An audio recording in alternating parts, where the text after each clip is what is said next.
We are pleased to know what you think on improving listeners' experiences. With the synchronized show notes, you add a whole new layer to the audio, and you are stimulating listeners to interact with your content.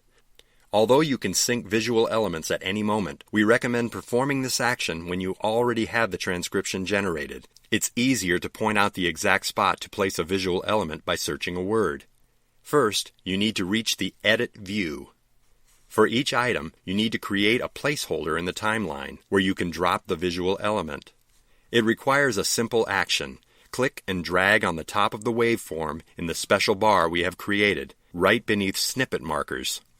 At this moment becomes visible a small form where you can input the element and adjust with precision its length and position. Just like snippet markers, you can drag the placeholder to change its position, or you can grab one of its ends and drag it if you need to adjust the duration.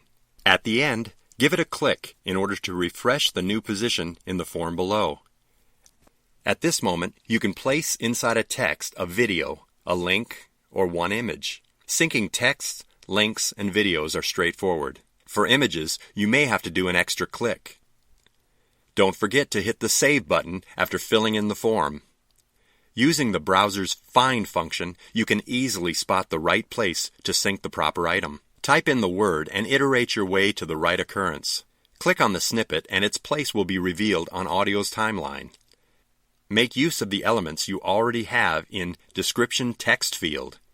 You can delete visual items one by one using the Paper Bin button in the form's right corner, or you can delete them all using the X button at the right side of the waveform. Switch to Public View to check out the result. You can click directly on the item. This action will display the visual element and will play the audio snippet aligned with it, or you can use the navigation buttons to skip to the next or previous item.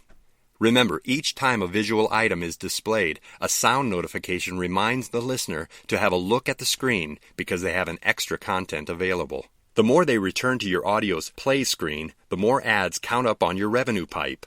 Don't abuse, though. Spam scares away the audience and can be reported. In the next videos, we will talk about embedding the player and RSS feeds. Feel free to join us.